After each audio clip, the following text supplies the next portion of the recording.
The Gift of Chaos: How Humans Accidentally Revolutionized Galactic Warfare. Supreme Commander Krax Vos stood before the Zenith Alliance High Council, his crystalline exoskeleton reflecting the soft blue light of the ceremonial chamber. The massive circular room, with its towering pearl-white columns and floating data displays, housed the most powerful beings in known space. Yet today, even these mighty rulers shifted uncomfortably in their anti-gravity chairs. Esteemed members of the High Council, Krax Vos began, his secondary breathing vents hitching slightly.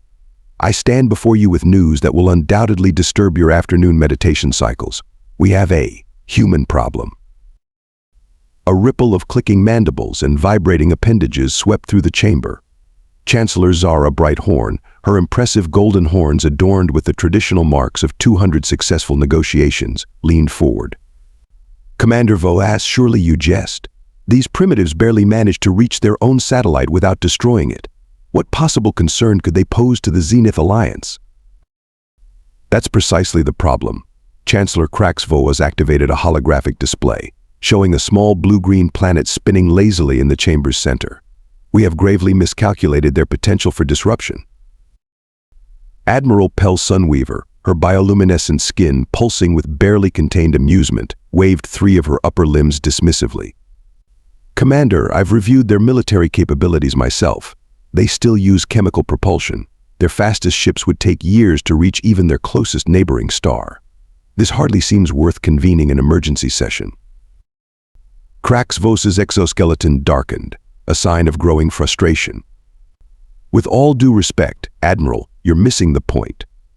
Yes, their technology is laughably primitive by our standards. Their ships are slow, their weapons inefficient, and their understanding of quantum mechanics is still theoretical at best. But he paused for effect, noting how the chamber had grown silent. But they possess something far more dangerous than advanced technology. They have creativity. The word hung in the air like a toxic gas cloud. Council member Trill Nightsong, her feathered crest rising in agitation, broke the silence. Creativity? You called an emergency session of the High Council to discuss an artistic tendency. Not artistic creativity, Krax Vos corrected, his voice dropping to a near whisper. Military creativity, strategic creativity. The kind of creativity that turns simple tools into devastating weapons. The kind that transforms basic physics into warfare doctrines we've never imagined. Chancellor Brighthorn's biolights dimmed slightly. Explain. 3 solar cycles ago, we permitted a human diplomatic vessel to dock at Outpost Station 7. A gesture of goodwill, nothing more. The humans brought gifts, primitive artifacts from their world. One was a simple mechanical device they called a slingshot within 2 days. The station's maintenance crews had adapted the principle to create a mass accelerator that bypassed all our standard shield configurations. The chamber erupted in shocked murmurs and alarmed pheromone releases. Krax Vos waited for the commotion to settle before continuing. That, members of the High Council, was just the beginning. The humans don't think like us. They don't follow the established paths of technological evolution. They improvise. Admiral Sunweaver's bioluminescence had shifted from amused azure to concerned violet. Surely you're overreacting, Commander. They're still just primitives. Yes, Krax Vos agreed, his exoskeleton now a deep shade of warning red. Primitives who turned their planet's deadliest predator into a household companion. Primitives who learned to harness nuclear fusion by studying the stars.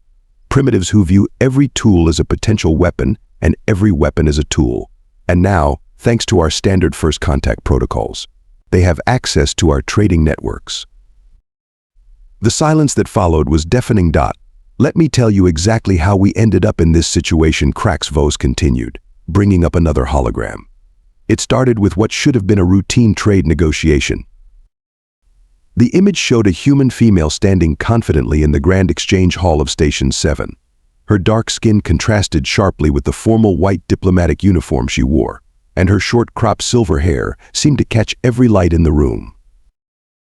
Ambassador Lisa Blackwood, Krax Vos said, his voice carrying a mix of respect and wariness. She arrived with what they called a sample case of human goods. Standard procedure, or so we thought. Trade Minister Rix Copperwing buzzed his wings in agitation. I was there, Commander. I saw nothing unusual about the proceedings. That's because you were watching for the usual signs of deception, Minister. Tell them what happened when Ambassador Blackwood opened her case. Copperwing's wings drooped slightly. She brought out something called a Swiss Army knife, a primitive multi-tool, barely worth notice. When asked about its value, she demonstrated its functions. 27 different tools, all folded into a device smaller than a data crystal. And what happened next? Krax Vos prompted. The Merchant Guild representatives began laughing, called it a toy, said any species past its industrial age would have separate specialized tools for each function. Copperwing's antennae twitched. Ambassador Blackwood just smiled. The hologram shifted to show the next scene. Ambassador Blackwood stood before the Merchant Guild Council, that same smile still on her face. Honorable members of the guild, her recorded voice rang clear through the chamber. You're absolutely right. Specialized tools are more efficient, they're more precise, they're better in every measurable way. But tell me what happens when your specialized tool breaks? What happens when you're light years from a replacement? What happens when you need to improvise? Chancellor Brighthorn leaned forward. She was baiting them. Oh, it gets better, Krax Vos said. Watch what she did next. The hologram showed Blackwood approaching one of the guild's prized autonomous maintenance units. The sleek machine represented the pinnacle of specialized repair technology. With quick, practiced movements, she used her primitive multi-tool to open its access panel and reconfigure several components. The guild representatives were outraged. Copperwing continued. They demanded she step away from the unit. But then she improved its efficiency by 37%. Krax Vos finished. Using nothing but a primitive folding tool and what she called common sense engineering, the Merchant Guild offered her an exclusive trade contract on the spot. Admiral Sunweaver's bioluminescence pulsed rapidly. One lucky modification hardly constitutes a crisis, Commander. The modification wasn't the crisis, Admiral. The crisis came when Ambassador Blackwood declined the contract. Instead, she offered to teach the guild's engineers her methodology, for free. The chamber erupted again, this time in sounds of disbelief. In galactic society, knowledge was currency. The very idea of giving it away freely was almost obscene. That's not the worst part, Krax Vos said, his exoskeleton darkening further. When asked why she would share such valuable insights without compensation, Ambassador Blackwood said something that should terrify us all. She said, because that's how humans learn. We share ideas, we build on them together, and we figure out new ways to solve old problems. Besides, and here's the truly frightening part, I'm sure you'll come up with improvements we haven't even thought of yet. Council member Nightsong's feathers rippled. She weaponized generosity. No, Krax Vos corrected. She weaponized collaboration. Within a standard cycle, every maintenance crew in the sector was experimenting with human-inspired modifications. They started sharing their results, improving on each other's work, creating new tools, new methods, and new solutions. The humans didn't just give them technology, they gave them a new way of thinking. The hologram showed a final image, dozens of species working together in a maintenance bay, sharing tools and ideas with an enthusiasm that bordered on chaos. At the center stood Ambassador Blackwood, that same serene smile on her face, as she watched the innovation she had unleashed spread like wildfire through the galaxy. But the real revelation came from Commander Nixtrell's weapons analysis, Krax Vos said, switching the holographic display. Commander, perhaps you should explain your findings yourself. A tall, sleek figure stepped forward from the shadows. Commander Nixtrell's chrome-plated cybernetic enhancements caught the light as she moved, her organic eye focused while her artificial one processed data streams. Thank you, Supreme Commander. My findings are disturbing. The hologram shifted to display various human weapons throughout their history. At first glance, their weapons technology appears to follow a logical progression. Spears, bows, gunpowder weapons, and so forth. But there's something unique about their approach. She gestured to a simple metal tube. This is what humans call a zip gun, a crude projectile weapon that can be manufactured from plumbing parts. When we first discovered it in their historical archives, we dismissed it as primitive desperation. We were wrong. Admiral Sunweaver's bioluminescence flickered with confusion. Wrong how? Because Admiral, the humans didn't abandon this technology when they developed better weapons. They kept it, refined it, taught their warriors to make weapons from virtually nothing. Nixtrell's organic eye narrowed. They call it field expedience. The hologram shifted again, showing human soldiers in various scenarios creating weapons from everyday items. They train their warriors to view everything as a potential weapon, everything as a tool. When we gave them access to our technology markets, we thought we were being generous to a primitive species. Instead, we handed them a galaxy-sized hardware store. Chancellor Brighthorn's horns dulled slightly. Surely our advanced technology would make such primitive methods obsolete. That's what we assumed, Nixtrell replied, her cybernetic eye pulsing red. Then we observed their response to our standard shield technology.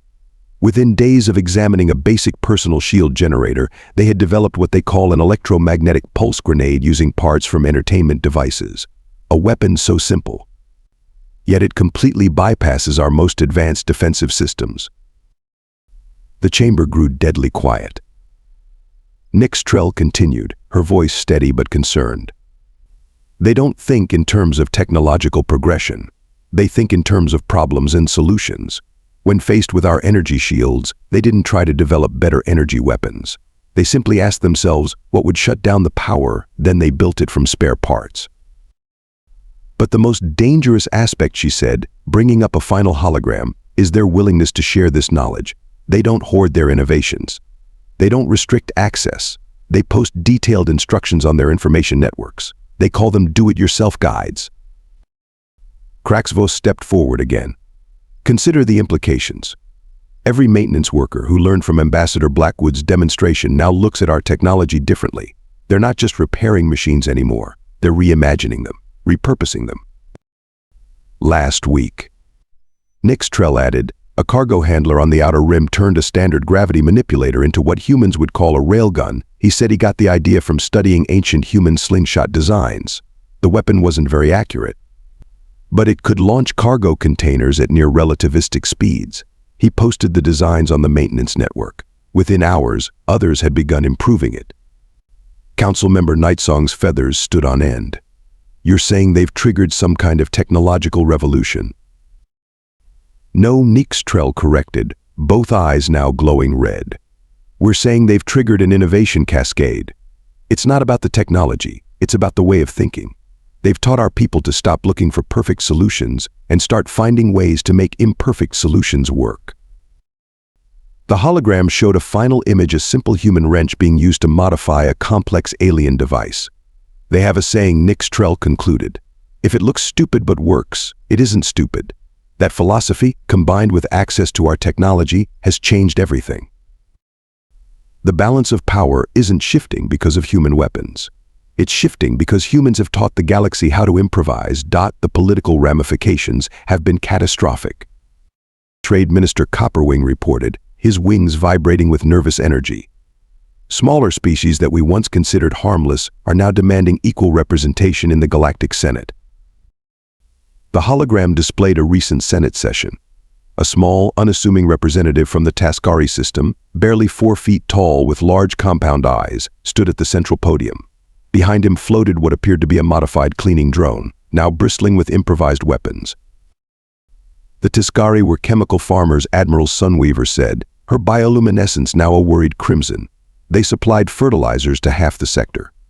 How did they develop military capabilities so quickly? They didn't develop them, Krax Vos responded.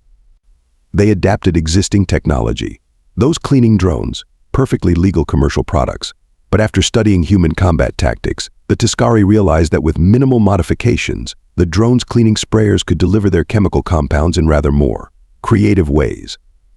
Chancellor Brighthorn stomped her hooved foot. This is outrageous. They're violating dozens of weapons development treaties. No, they're not, Nixtrell interjected. That's the brilliant part. None of these modifications are classified as weapons development. They're listed as industrial equipment upgrades in all official documentation. The humans taught them well. The hologram shifted to show various smaller species representatives meeting with human diplomatic teams. Ambassador Blackwood appeared in several images, always wearing that same knowing smile. The Corvani have turned their atmospheric processors into electromagnetic pulse generators, Krax Vos continued. The Nexus collective modified their mining lasers for precision cutting at military-grade distances. Even the peaceful Zena have transformed their solar collection arrays into what they call strategic defense platforms. The worst part, Nextrel added, is that we can't stop the information from spreading. The humans introduce something called open-source development every innovation, every modification. Every clever repurposing of technology gets shared across the maintenance networks. They're calling it the Galactic Makers community. A new hologram appeared, showing a massive space station traditionally used for cargo transfer. Its docking arms had been modified, turning the entire structure into what looked like a gigantic version of that first simple human slingshot. Last week, the Mercantile Guild tried to shut down a Tuscari trading post, Copperwing reported. The Tuscari responded by using their modified station to launch cargo containers filled with their strongest fertilizer compounds, non-lethal, but highly effective at discouraging aggressive action. The humans call it asymmetric warfare, Krax Vos said. But this is beyond warfare. This is a complete restructuring of galactic power dynamics. The smaller species don't need massive fleets or advanced weapons. They just need creativity and access to commercial technology. Chancellor Brighthorn's horns had lost almost all their luster. How many species have adopted these human methods? A better question would be, how many haven't? Nextrel replied. The Galactic Senate is in chaos. Traditional power blocks are dissolving. Species that once relied on our protection are now protecting themselves with modified civilian technology. And the humans, they just keep sharing more ideas. The final hologram showed the latest Galactic Senate session, where once the chamber had been dominated by the largest and most technologically advanced species, now representatives from dozens of smaller worlds demanded attention. Each of them carried some form of modified commercial technology, not as a threat, but as a reminder. The balance of power hasn't just shifted, Krax Vos concluded. It's been completely rewritten. And we did it to ourselves when we assumed that primitive technology meant primitive thinking. The humans didn't need to conquer the galaxy. They just needed to show others how to use what they already had. The breaking point came at the Battle of Nexus 7. Admiral Sunweaver said, her bioluminescence now pulsing with remembered shock. The hologram shifted to show a massive space battle, but unlike anything the Council had seen before. We deployed our 7th Fleet to suppress what we thought was a minor uprising. 600 state-of-the-art warships against a collection of modified civilian vessels. It should have been over in minutes. She paused, her lights dimming. We lost half the fleet in the first engagement. The hologram showed the battle in detail. Cargo ships turned their gravitational loading beams into weapons, yanking warships out of formation. Mining vessels used their industrial cutting lasers to slice through military-grade shields. Passenger liners transformed their emergency escape pods into swarms of automated striker craft. The humans call it thinking outside the box, Nextrel commented. Their military advisors taught the alliance of smaller species how to use civilian technology in ways we never imagined. But that wasn't the worst of it. Show them the maintenance drones. The hologram zoomed in on what appeared to be a cloud of standard repair units swarming around the military vessels. They reprogrammed them. Admiral Sunweaver continued, her voice tight. Thousands of maintenance drones, all networked together. They didn't try to damage our ships. They just made adjustments. Adjustments, Chancellor Brighthorn asked. They changed settings, recalibrated sensors, altered power distribution, small changes, hardly noticeable at first. But multiply those small changes across an entire fleet. The Admiral's bioluminescence flickered with remembered horror. By the time we realized what was happening, half our weapons systems had been reconfigured to fire at minimum power. Our shields were operating on the wrong frequencies, and our targeting systems had been adjusted to deliberately miss by fractional degrees. The hologram showed the aftermath. The mighty 7th Fleet, reduced to drifting helplessly in space, disabled not by weapons, but by carefully calculated mechanical sabotage. And then Krax Vos added, Ambassador Blackwood made her move. The The scene shifted to the Galactic Senate emergency session that followed. Lisa Blackwood stood at the podium, still wearing that serene smile. Honored representatives, her recorded voice echoed through the council chamber. What you've witnessed isn't an act of war. It's a demonstration of necessity. The smaller species of this galaxy have lived too long under the shadow of military might. Today, they've shown that civilian technology, properly applied, is more than a match for traditional warfare. The hologram showed the faces of the Senate members as she continued. But this isn't about victory. It's about recognition. About understanding that true power doesn't come from the strength of your weapons, but from the ingenuity of your people. Every species here today has demonstrated that truth. The real genius of her strategy became clear in what she said next. Nextrell commented. The recording continued to the major powers of the Zenith Alliance. We extend not terms of surrender, but an invitation. Join us in the Galactic Makers community. Share your knowledge freely, as we have shared ours. Let us transform this moment of conflict into an opportunity for unprecedented collaboration. She turned our own technology against us. Trade Minister Copperwing buzzed, then offered to teach us how she did it. The hologram showed the results of that invitation. Former enemies working together in shared manufacturing spaces. Military engineers learning from civilian technicians. Species that once dominated through force now competing through innovation. But the true masterstroke, Krax Vos said, came in the form of what humans call open-source licensing. Ambassador Blackwood appeared again, presenting the new Galactic Technology Sharing Accord. All innovations developed through the Makers community must remain open and accessible to all members. No species may claim exclusive rights to collaborative developments. The only way to maintain technological advantage is to keep innovating, keep sharing, keep improving, together. She created a system. Nextrell explained, where hoarding technology became disadvantageous, where collaboration and sharing became the most profitable path forward. The humans didn't just change the balance of military power. They changed the fundamental nature of technological development in our society. The hologram showed the aftermath of what historians would later call the Innovation Revolution. Shipyards where civilian and military vessels were developed side by side. Research stations where species freely shared their discoveries. Defense platforms built from modified commercial technology, protecting the worlds of former enemies and allies alike.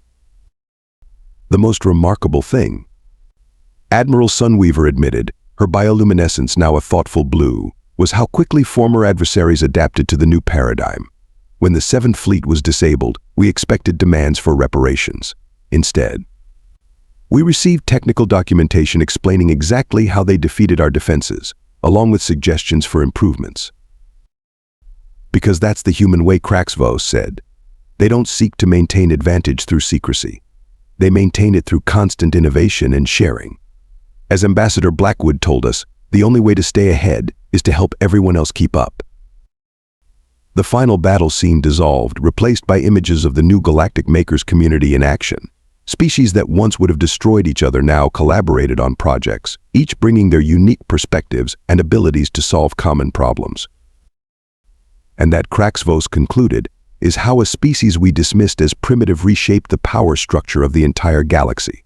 Not through superior technology, not through military might, but through the simple act of teaching others to see possibilities where we saw only limitations.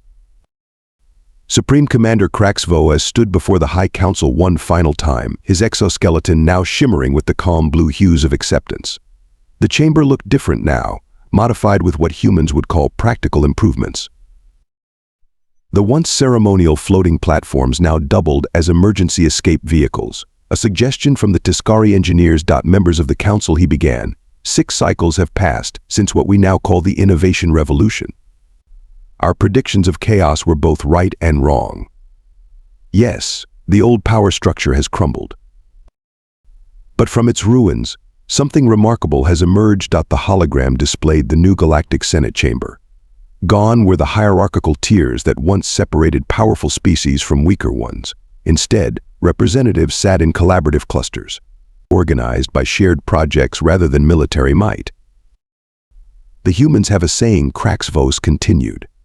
A rising tide lifts all boats. At first, we thought Ambassador Blackwood's sharing of knowledge would lead to our downfall. Instead, it has driven advancement at an unprecedented rate. Chancellor Bright Horn, her horns now decorated with symbols of both military and civilian achievements, nodded. The productivity reports from the joint development sectors are extraordinary. Indeed, Krax Vos agreed. The Corvani atmospheric modification techniques, combined with Tiscari chemical engineering and our own energy manipulation technology, have terraformed 3 previously uninhabitable worlds that now host research stations where dozens of species work together. Admiral Sunweaver, her bioluminescence a content green, pulled up new data streams. Military incidents have dropped by 70%. Not because we can't fight, but because warfare has become inefficient compared to collaboration. And that, Krax Vos said, was the true gift the humans gave us. Not their technology, not their tactics, but their perspective. The understanding that power doesn't come from what you can prevent others from doing. It comes from what you can help others achieve. The final hologram showed Ambassador Lisa Blackwood at the opening of the first Galactic Makers Hub, a massive space station dedicated to collaborative innovation. Her silver hair had more gray now, but her smile remained unchanged. Beside her stood representatives from 100 species, including many from the former Zenith Alliance. We thought we were the advanced species, Krax Vos reflected, his voice carrying a note of humility. We measured advancement by the complexity of our technology, the strength of our weapons, the impenetrability of our defenses. The humans showed us that true advancement lies in the ability to see beyond such limitations. They turned the entire galaxy into one vast research and development lab, Nexus added, both her organic and cybernetic eyes showing approval. Every problem solved becomes a learning opportunity for all. Every solution shared spawns a dozen new innovations. Krax Vos faced the council one last time. The humans have a term for what they gave us. They call it thinking like a hacker, not in the sense of causing damage, but in the sense of seeing beyond intended purposes, of finding creative solutions, of sharing knowledge freely. They turned our galaxy of separate, competing species into what they call an open-source community. He gestured to the hologram of the new Galactic Senate. We no longer measure power by the size of our fleets or the strength of our weapons. We measure it by the number of problems we've helped solve, the innovations we've helped spawn, the collaborations we've helped foster. The chamber fell silent as the implications of his words sank in. Finally, Chancellor Brighthorn spoke. And what of the humans themselves? Have they claimed their place as the new dominant species?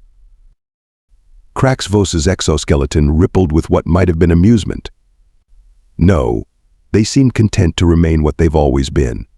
Problem solvers. Idea sharers. They call themselves facilitators of innovation, though privately, I've heard Ambassador Blackwood refer to humanity's role as the galaxy's tech support. The council chamber filled with various sounds of amusement. A fitting end, Krax Vos thought, to what had begun as a crisis meeting. The humans hadn't conquered the galaxy. They'd done something far more powerful. They'd taught it how to conquer itself.